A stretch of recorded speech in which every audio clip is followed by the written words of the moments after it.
Bismillahirrahmanirrahim. Assalamualaikum warahmatullahi wabarakatuh. Hari ni hantar 10 log ikan mas siap topping ke Lengging G9.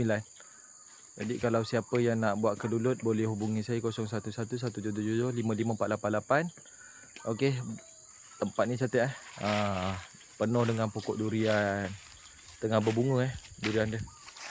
Jadi buat kena ada ilmu. Yang ini ownernya pun baru belajar. Kita suruh beli tapak besi kita yang anti semut, anti ananai. Bila dah sampai sini, dia pun cakap, alamak, kalau beli dengan tu kan senang.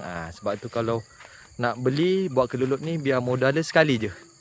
Tak perlu banyak kali kita nak buat ni. InsyaAllah, berbaloi beli tapak besi dengan saya. Yang anti semut, anti ananai. Dan anti monyet, anti kera pun ada. Dia modal sekali je. Bukannya setiap bulan nak keluar duit ke apa, tak ada. Tapi kita buat dengan betul supaya kita tak kerugian. Sebab kalau kawasan kebun macam ni banyak semut. Lagi pula musim durian macam ni, musim bunga. Bunga-bunga buah kat sini banyak. Tengok tempat dia pun cantik Ada kolam kat situ. Okey, insya-Allah boleh hubungi saya kalau nak kursus, nak belajar, nak beli sarang kelulut, nak beli madu dan semua A to Z. Pamadu semua pun kita ada. Assalamualaikum warahmatullahi wabarakatuh.